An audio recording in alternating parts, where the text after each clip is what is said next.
कहानी की शुरुआत होती है आदम नाम के आदमी से, जो एक पानी से भरे बाथटब में होश में आता है और देखता है कि चारों तरफ अंधेरा ही अंधेरा है। अभी वो घबराहट और बेबसी में होता है कि अचानक कमरे की बत्ती जल उठती है। तब आदम को एहसास होता है कि वो शायद एक पुराने और खराब टॉयलेट में कैद है। उसके सामने भी एक और आदमी बंधा हुआ होता है। दोनों एक दूसरे को देखकर पहचान लेते हैं और उसी वक्त उन्हें जमीन पर पड़ी हुई एक लाश नजर आती है। लाश का सर बुरी तरह जख्मी होता है और चारों तरफ खून फैला होता है। लेकिन अजीब बात ये होती है कि लाश के एक हाथ में टेप रिकॉर्डर और दूसरे हाथ में पिस्टल होती है। ये मंजर देखकर आदम बहुत ज्यादा डर जाता है और जिंदा रहने की ख्वाहिश में चीख चीख कर मदद मांगता है, लेकिन उसके पांव से बंधी हुई जंजीर उसे हिलने भी नहीं देती। सामने वाला आदमी उसे तसल्ली देता है और दोनों अपना तारुफ करते हैं। वो आदमी अपना नाम लॉरेंस गॉर्डन बताता है और कहता है कि वो एक डॉक्टर है। वो भी आदम की तरह बगैर किसी वजह के यहाँ होश में आया था और उसे बिल्कुल याद नहीं कि वो यहाँ कैसे पहुंचा। आदम को लगता है शायद किसी ने उसकी गुर्दा निकालकर बेच दी हो और फिर उसे बाथटब में छोड़ दिया हो। वो अपने जिस्म पर जख्म ढूंढता है लेकिन उसे कुछ भी गलत नजर नहीं आता। लेकिन गॉर्डन इस बात से मुत्तफिक नहीं होता, क्योंकि डॉक्टर होने की वजह से वो महसूस कर सकता है कि उसकी गुर्दा निकाली गई है या नहीं। उसका कहना होता है कि जिन लोगों ने उन पर हमला किया है उनका मकसद उन्हें मारना नहीं बल्कि कुछ और है। अब उन्हें चाहिए कि ज्यादा से ज्यादा काम के सुराग ढूंढे। इतने में गॉर्डन दीवार पर लगा हुआ बिल्कुल नया घड़ी देखता है और समझ जाता है कि कातिल चाहता है कि उन्हें बिल्कुल ठीक वक्त का पता रहे। इसी दौरान आदम अपनी जेब से एक छोटा सा थैला निकालता है और खोल कर देखता है तो उसमें एक कैसेट होती है जिसके ऊपर लिखा होता है कि मुझे चलाओ। ये देखकर गॉर्डन भी अपनी जेब तलाश करता है और वाकई उसे भी बिल्कुल वैसा ही एक थैला मिल जाता है जिसमें एक कैसेट होती है। इसके अलावा उसमें एक गोली और एक चाबी भी होती है। गॉर्डन फौरन झुककर चाबी से जंजीर खोलने की कोशिश करता है, लेकिन जंजीर बिल्कुल नहीं खुलती। फिर वो चाबी आदम की तरफ फेंक देता है, लेकिन आदम के पांव की जंजीर भी उससे नहीं खुलती। तब उन्हें याद आता है कि लाश के हाथ में टेप रिकॉर्डर पड़ा है और शायद वही मिल जाए तो कैसेट की आवाज सुनी जा सकती है। लेकिन आदम कई मर्तबा कोशिश करता है, फिर भी टेप रिकॉर्डर तक पहुंच नहीं पाता। बाद में डॉक्टर के मशवरे पर वो बाथटब के अंदर से एक स्टॉपर ढूंढता है और उसकी मदद से टेप रिकॉर्डर के थैले को फंसाकर बाहर निकाल लेता है। फिर वो कैसेट डालकर मशीन चला देता है और एक अनजान आवाज सुनाई देने लगती है। टेप सुनने के बाद आदम बिल्कुल उलझन में पड़ जाता है और उसे समझ ही नहीं आता कि उसमें क्या कहा गया है। गॉर्डन फौरन कहता है कि टेप रिकॉर्डर उसे फेंक दो, लेकिन आदम डर जाता है कि कहीं टेप रिकॉर्डर गिरकर टूट न जाए। इस मजबूरी में गॉर्डन अपनी कैसेट उसकी तरफ फेंक देता है। कैसेट बदलकर जैसे ही चलाई जाती है, वही अनजान आवाज फिर से बोलती है कि तुम्हारा मकसद आदम को कत्ल करना है। तुम्हारे पास सिर्फ 6 घंटे हैं। कमरे में तुम्हारे साथ एक और शख्स मौजूद है। जब तुम्हारे खून में इतनी ज्यादा नशा आवर चीजें होती हैं तो तुम्हारे पास सिर्फ खुदकुशी का रास्ता बचता है। तुम्हारे गिर्द छुपे हुए सब लोग याद रखो, एक्स छुपने की जगह को दिखाता है और अगर तुम 6 घंटों के अंदर आदम को कत्ल नहीं कर पाते तो एलिसन और डायना मर जाएंगी, जो डॉक्टर गॉर्डन की बीवी और बेटी होती हैं। डॉक्टर गॉर्डन, मैं तुम्हें इसी कमरे में सड़ने के लिए छोड़ दूंगा। अब खेल शुरू होता है। ये सुनकर आदम बुरी तरह डर जाता है, लेकिन सामने खड़ा गॉर्डन बिल्कुल पुरसुकून रहता है। वो आदम से टेप रिकॉर्डर मांग लेता है और बार बार कैसेट चलाकर सुनता रहता है ताकि कोई काम का सुराग मिल सके। आखिर टेप के बिल्कुल आखिरी हिस्से में गॉर्डन को एक बहुत हल्की सी आवाज सुनाई देती है। ये सुनकर आदम फिर से घबरा जाता है, जबकि गॉर्डन हैरानी के साथ कमरे का जायजा लेना शुरू कर देता है। उसे आदम वाली तरफ के टॉयलेट पर एक निशान मिलता है। गॉर्डन के कहने पर आदम पानी के टैंक के अंदर से एक काला प्लास्टिक का थैला निकाल लेता है। थैला खोलकर देखता है तो उसमें 2 लोहे के आरे होते हैं, बिल्कुल एक एक दोनों के लिए। आदम एक आरा उठाकर गॉर्डन की तरफ फेंक देता है और जब गॉर्डन आरा पकड़ने में मशगूल होता है तो आदम छुपके से वो काला थैला दोबारा बाथटब के अंदर रख देता है, जैसे उसमें कोई छुपा हुआ राज हो। फिर दोनों अपने अपने पांव की जंजीर काटने लगते हैं, लेकिन जंजीर बहुत मजबूत होती है। आदम का आरा टूट जाता है मगर जंजीर पर कोई असर नहीं होता। गुस्से में आकर आदम आरा फेंक देता है, जो सामने लगकर एक शीशा तोड़ देता है। गॉर्डन भी कुछ देर बाद नाकाम होकर हाथ रोक लेता है। तब उसे अंदाजा होता है कि कातिल ने उन्हें आरे इसलिए नहीं दिए कि वो जंजीर काट लें, बल्कि इसलिए दिए हैं कि वो अपना ही पांव काट लें। इसी बात से गॉर्डन को लगभग समझ आ जाता है कि असल कातिल कौन है। फिर वो आदम को एक पुराना वाकया सुनाता है। 5 महीने पहले पुलिस ने एक बेसमेंट से एक लाश बरामद की थी, जो कम से कम 3 हफ्ते पुरानी थी।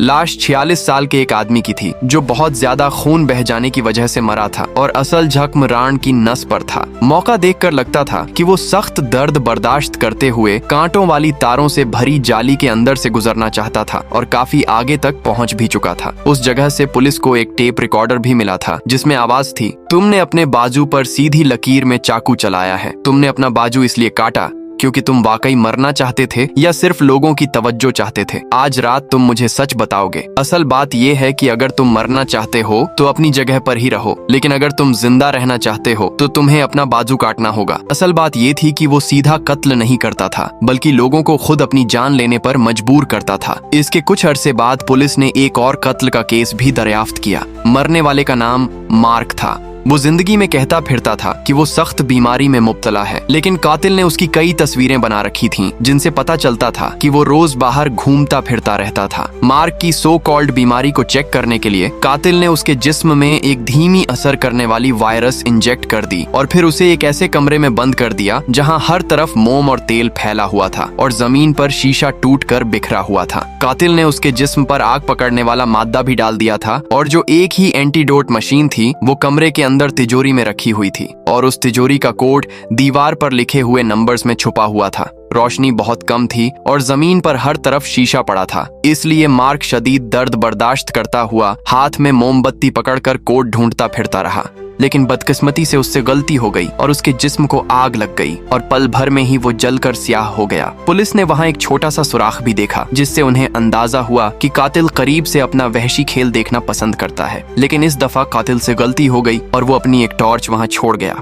पुलिस ने उस टॉर्च से उंगलियों के निशान लिए और मुकाबला करने पर पता चला कि वो निशान सर्जन गॉर्डन के थे। उस वक्त गॉर्डन अपने स्टूडेंट्स को कैंसर के बारे में लेक्चर दे रहा होता है कि अचानक एक नर्स आकर बताती है कि बेड पर लेटा हुआ मरीज जॉन है और वो बहुत अजीब और दिलचस्प शख्स है। अभी गॉर्डन कुछ कहता ही है कि लाउड स्पीकर पर उसका नाम बुला लिया जाता है। गॉर्डन जब ऑफिस पहुंचता है तो पुलिस पहले से मौजूद होती है और उससे कहती है कि वो इंक्वायरी के लिए उनके साथ स्टेशन चले। गॉर्डन पहले इनकार करता है, लेकिन एक पुलिस वाला सीधा वो टॉर्च दिखा देता है जिस पर गॉर्डन के फिंगरप्रिंट्स होते हैं और बताता है कि ये टॉर्च गॉर्डन की ही है। मजबूरन गॉर्डन पुलिस के साथ चला जाता है। वहाँ उससे पूछा जाता है कि वाकये के वक्त वो क्या कर रहा था और उसकी टॉर्च वहाँ कैसे पहुंची। गॉर्डन बहुत घबरा जाता है और कहता है कि वो किसी से मिलने गया था, लेकिन ये नहीं बताता कि किससे मिला था और टॉर्च के बारे में भी उसे खुद समझ नहीं आता कि वो कत्ल की जगह पर कैसे चली गई। आखिर गॉर्डन ने इतना मजबूत बहाना पेश कर दिया कि पुलिस उस पर केस नहीं बना सकी, चाहे टॉर्च का राज हल न हो सका। इसी दौरान पुलिस एक ऐसे शख्स को भी लाती है जो कातिल के जाल से बच निकला था। पुलिस चाहती थी कि गॉर्डन उसकी गवाही सुने और शायद कुछ याद आ जाए। उस बच जाने वाली का नाम श्याओमान होता है। वो बताती है कि जब उसकी आंख खुली तो वो एक अनजान कमरे में बंधी हुई थी। उसके मुंह में खून और लोहे जैसा जायका था। उसके हाथ पांव कुर्सी से बंधे हुए थे और उसके सर पर एक अजीब सा डिवाइस लगा हुआ था। जब वो छूटने की कोशिश करती है तो सामने रखी हुई टीवी अचानक ऑन हो जाती है और एक जोकर मास्क पहने हुए आदमी की तस्वीर आती है जो उसे खेल के कवायद बताता है। वो कहता है कि उसके सर पर जो चीज लगी है वो एक तब्दील शुदा फंदा है जिसे मुंह चीर देने वाला जाल भी कहा जाता है। जोकर मास्क वाला आदमी बताता है कि अगर वक्त खत्म होने से पहले श्याओमान ने चाबी ढूंढकर वो डिवाइस उतार नहीं लिया तो उसका मुंह फट जाएगा और वो वहीं मर जाएगी और सिर्फ एक ही चाबी है जो पास ही पड़ी लाश के पेट के अंदर छुपी हुई है। ये सुनकर श्याओमान बुरी तरह घबरा जाती है। वो किसी तरह अपने बंधन तोड़ लेती है और जैसे ही आजाद होती है टाइमर चल पड़ता है। उसके पास सिर्फ 5 मिनट होते हैं। वक्त बहुत कम होता है। वो लाश के पास जाकर जमीन से छोटी सी छुरी उठा लेती है और काम शुरू करने ही वाली होती है कि अचानक लाश होश में आ जाती है। असल में वो शख्स मरा नहीं होता बल्कि उसे बहुत ज्यादा बेहोशी की दवा दी गई होती है, लेकिन अपनी जान बचाने के लिए श्याओमान बेरहम होकर छुरी उसके पेट में बार बार घोंपती है। आखिर उसे आंत में से वो चाबी मिल जाती है और बिल्कुल आखिरी लम्हे पर वो अपने सर से डिवाइस उतार लेती है और अपनी जान बचा लेती है। इसी वक्त अंधेरे में से एक छोटा सा जोकर का खिलौना साइकिल पर आता हुआ नजर आता है और वही पहचानी हुई आवाज सुनाई देती है जो उसे जिंदा बच जाने पर मुबारकबाद देती है। बाद में पता चलता है कि श्याओमान नशे की आदी थी, लेकिन इस वाकये के बाद उसने नशा छोड़ दिया और अपनी जिंदगी बर्बाद करना बंद कर दी। इसलिए वो कातिल से नफरत करने के बजाय उसकी शुक्रगुजार बन जाती है। दरअसल कातिल कातिल जिन लोगों को पकड़ता था वो सब या तो अपनी जिंदगी से हार चुके होते थे या कोई गुनाह कर चुके होते थे। कातिल उन्हें इस तरह उनकी जिंदगी की कीमत का एहसास दिलवाना चाहता था। श्याओमान ने अपनी जिंदगी बदल ली, इसीलिए वो जिंदा बच गई और कातिल का मकसद भी पूरा हो गया। गॉर्डन की बात सुनकर आदम बहुत ज्यादा जज्बाती हो जाता है।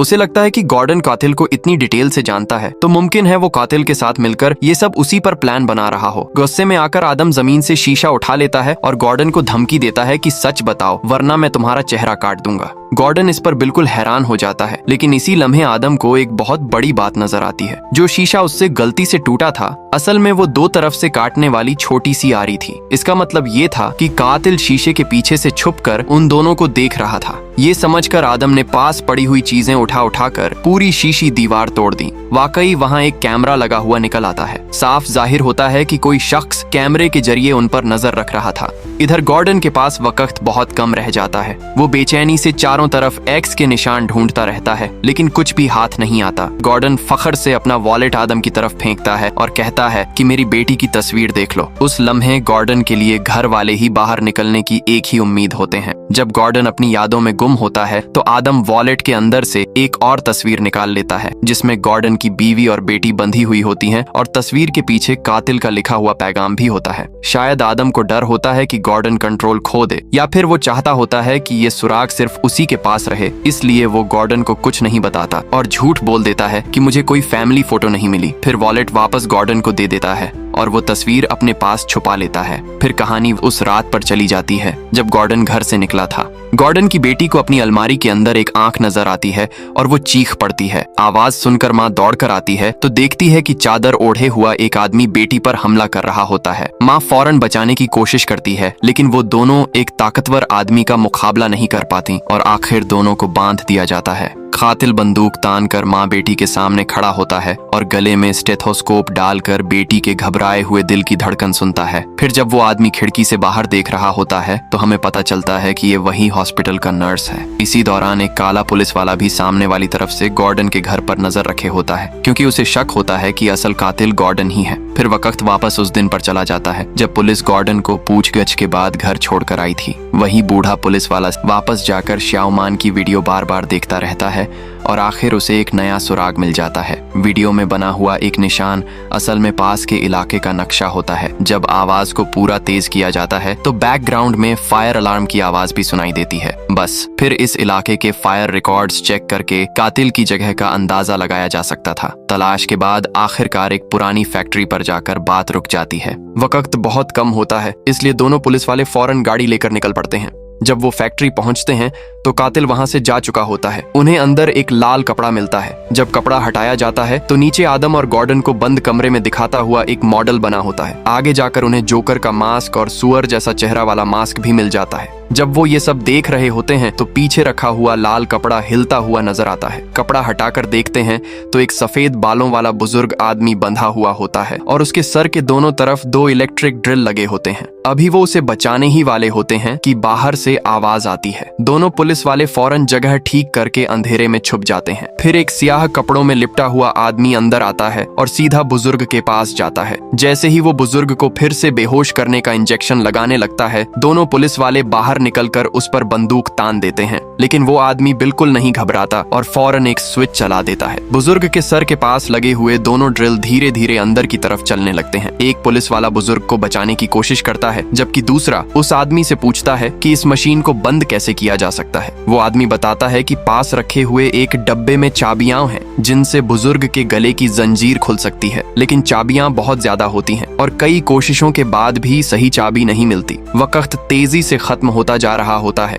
और ड्रिल बुजुर्ग के सर के बिल्कुल करीब पहुंच चुके होते हैं। इसी नाजुक लम्हे पर जवान पुलिस वाला अपनी पिस्टल निकालकर बुजुर्ग के सर के दोनों तरफ लगी मशीनों पर गोली मार देता है। मशीन बंद हो जाती है, लेकिन वो आदमी मौका देखकर बूढ़े पुलिस वाले की गर्दन पर चाकू चला देता है। पल भर में खून बहने लगता है और वो आदमी भाग निकलता है। जवान पुलिस वाला कई गोलियां चलाता है मगर निशाना नहीं लगता। बूढ़ा पुलिस वाला चीख कर कहता है कि पहले कातिल के पीछे भागो। जवान पुलिस वाला उसका पीछा करता है और मौका मिलते ही एक गोली कातिल को मार देता है। कातिल जमीन पर गिरकर बेहरकत हो जाता है। जवान पुलिस वाला गुस्से में आगे बढ़ता है, लेकिन जैसे ही आगे कदम रखता है कातिल का पहले से लगाया हुआ जाल चल जाता है और वो कई गोलियों का निशाना बनकर वहीं मर जाता है। कातिल आहिस्ता से उठकर खड़ा होता है, दरवाजा खोलता है और वहां से चला जाता है। पीछे सिर्फ मायूस बूढ़ा पुलिस वाला रह जाता है जो अपने साथी की लाश देखता रहता है। इस वाकये के बाद बूढ़े पुलिस वाले को ड्यूटी से हटा दिया जाता है, लेकिन फिर भी वो यकीन रखता है कि असल साजिश गॉर्डन ने रची है। इसीलिए वो छुपकर गॉर्डन के घर वालों पर नजर रखता रहता है ताकि कोई सबूत मिल सके।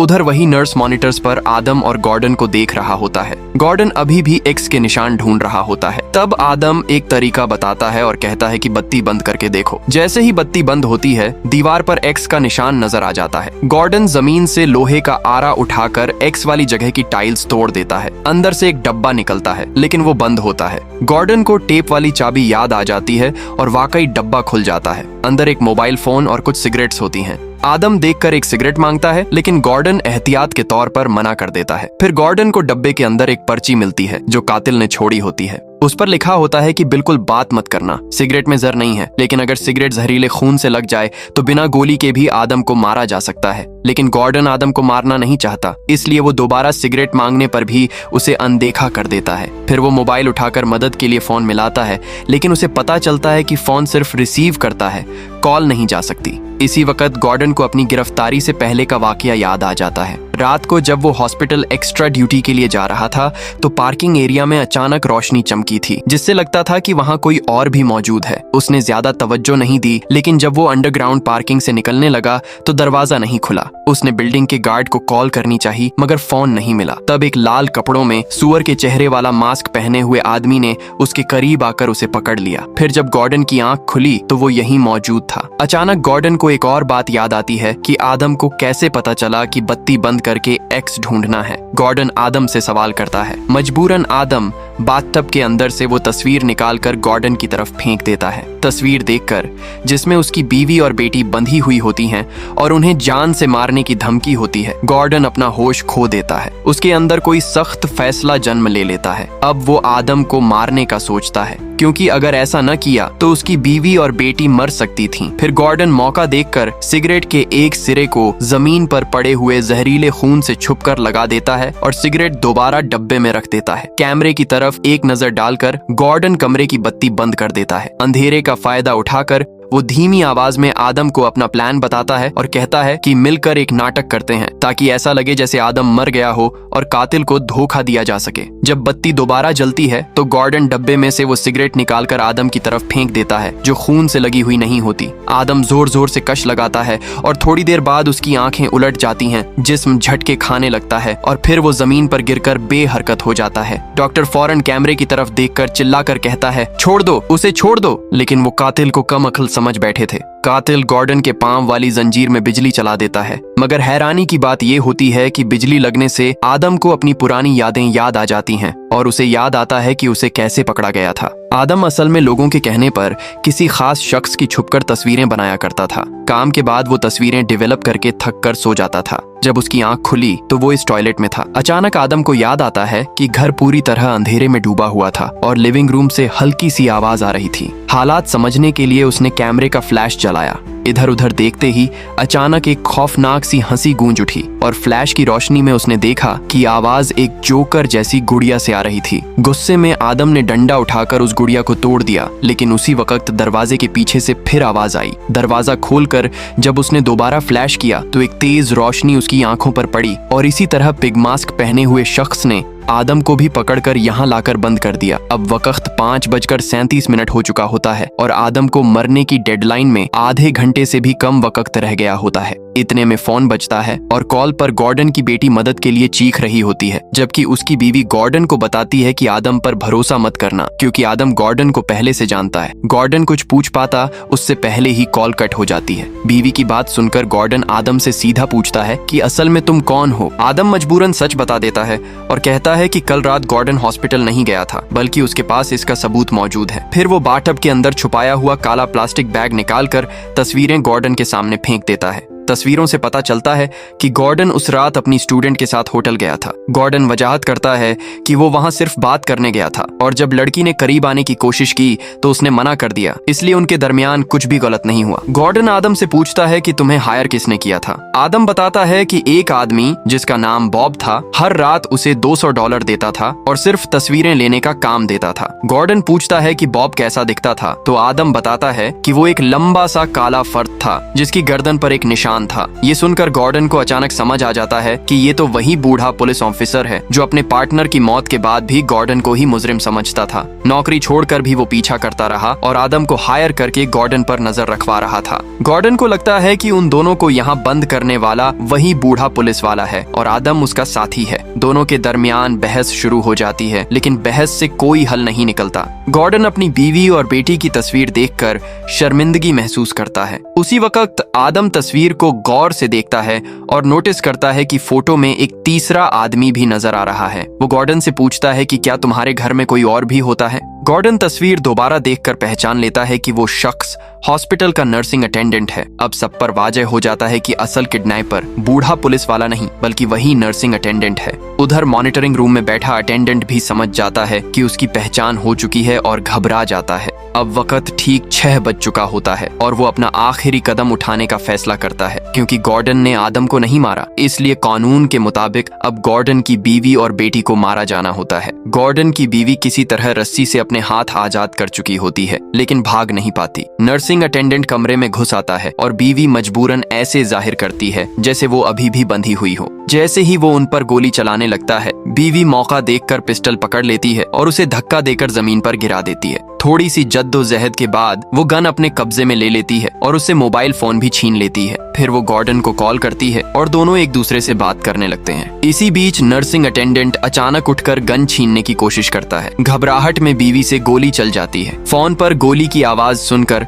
गॉर्डन का दिल बैठ सा जाता है। उसी वक्त बूढ़ा पुलिस ऑफिसर भी वहां पहुंच जाता है। बीवी मौका देखकर दराज खोलती है और कैंची उठाकर नर्सिंग अटेंडेंट के पांव में घोंप देती है। फिर वो अपनी बेटी को लेकर भाग निकलती है, जबकि कमरे में बूढ़ा पुलिस वाला और नर्सिंग अटेंडेंट आपस में हाथापाई और गोलीबारी में उलझ जाते हैं। ज्यादा देर तक उलझे बगैर नर्सिंग अटेंडेंट बूढ़े पुलिस ऑफिसर को गिराकर सीधा गॉर्डन की बीवी के पीछे भागता है। कुछ ही देर बाद बूढ़ा पुलिस वाला भी संभल कर उन दोनों के पीछे निकल पड़ता है। तीनों भागते भागते एक पुरानी और सुनसान फैक्ट्री तक पहुंच जाते हैं। इधर वॉशरूम में बंद गॉर्डन पूरी तरह टूट चुका होता है। उसे लगता है कि शायद उसकी बीवी और बेटी को नुकसान पहुंच चुका है। अचानक जमीन से करंट गुजरता है और गॉर्डन जोरदार झटके के साथ गिरकर बेहोश हो जाता है। आदम फौरन पत्थर उठाकर उसे होश में ले आता है। उधर नर्सिंग अटेंडेंट जान बचाने के लिए भाग रहा होता है और बूढ़ा पुलिस वाला पूरी ताकत से उसका पीछा कर रहा होता है। इसी दौरान फोन दोबारा बजता है लेकिन गॉर्डन जंजीर की वजह से फोन तक नहीं पहुंच पाता। बीवी की फिक्र में वो बिल्कुल बेकाबू हो जाता है। फिर वो अपनी शर्ट उतारकर टांग पर बांधता है, आरा पकड़ता है और अपनी टांग काटना शुरू कर देता है। उधर फैक्ट्री में हाथापाई के दौरान बूढ़ा पुलिस ऑफिसर गोली लगने से मर जाता है और नर्सिंग अटेंडेंट भाग निकलता है। इधर गॉर्डन अपनी टांग काटकर जमीन पर गिरे हुए जिस्म के पास रेंगता है, गोली उठाता है, पिस्टल में डालता है और आदम की इल्तिजाओं के बावजूद फैसला कर लेता है कि वो आदम को मारकर अपनी फैमिली को बचाएगा। गोली चलती है और आदम गिर जाता है। गॉर्डन चीख कर कहता है कि उसकी फैमिली को छोड़ दिया जाए, जबकि असल में उसकी बीवी और बेटी इस वक्त महफूज होती हैं। थोड़ी देर बाद नर्सिंग अटेंडेंट वॉशरूम का दरवाजा खोलकर अंदर आता है और आदम की लाश चेक करता है। क्योंकि गॉर्डन ने काम पूरा कर दिया होता है, उसे छोड़ देना चाहिए था, लेकिन कानून ये होता है कि आदम को 6 बजे से पहले मारा जाना जरूरी था। अब वक्त गुजर चुका होता है, इसलिए रूल के मुताबिक नर्सिंग अटेंडेंट गॉर्डन को भी मारना चाहता है, लेकिन अचानक आदम होश में आ जाता है। असल में गोली उसके कंधे पर लगी होती है। आदम नर्सिंग अटेंडेंट को गिरा देता है और पास पड़ी हुई टंकी का ढक्कन उठाकर दीवानों की तरह उस पर वार करता रहता है, यहाँ तक कि वो मर जाता है। गॉर्डन बाहर जाकर मदद लाने का वादा करता है और आदम को वहीं छोड़कर चला जाता है। गॉर्डन के जाते ही आदम नर्सिंग अटेंडेंट के जिस्म की तलाशी लेता है कि शायद जंजीर खोलने की चाबी मिल जाए, लेकिन उसे सिर्फ एक टेप रिकॉर्डर मिलता है। टेप चलती है और आवाज आती है, हेलो आदम, मैं तुम्हें एक चॉइस देना चाहता हूँ। यहीं पर आदम पर खौफनाक सच खुलता है। असल कातिल नर्सिंग अटेंडेंट नहीं होता, वो खुद भी सिर्फ इस गेम का एक हिस्सा था। तब आदम देखकर सन्नाटे में आ जाता है कि जो लाश पूरे वक्त जमीन पर पड़ी थी वो आहिस्ता आहिस्ता उठकर खड़ी हो जाती है। वो आदम को बताता है कि जंजीर खोलने वाली असली चाबी पहले ही बाथटब में डाल दी गई थी। आदम को याद आता है कि जब वो होश में आया था तो अनजाने में बाथटब का प्लग हिला बैठा था और चाबी पानी के साथ बहकर कहीं चली गई थी। अब आदम बिल्कुल टूट चुका होता है। वो शख्स अपना नाम जॉन बताता है। वो कहता है कि वो बीमार है और लोगों को उनकी जिंदगी की कीमत समझाना चाहता है। वही असल में इस पूरे खेल का मास्टर होता है। आदम हिम्मत जमाकर पिस्टल उठाता है और आखिरी कोशिश करता है, लेकिन फौरन ही उसे करंट दे दिया जाता है। वो झटकों में बेबस हो जाता है और सिर्फ देखता रह जाता है जब जॉन दरवाजा बंद करके बाहर निकल जाता है। आखिर में आवाज गूंजती है, गेम ओवर, और कहानी यहीं खत्म हो जाती है। अगर आपको वीडियो पसंद आया हो तो वीडियो को लाइक करिए और ऐसे ही मूवी एक्सप्लेनेशन के लिए हमारे चैनल को सब्सक्राइब करिए। शुक्रिया।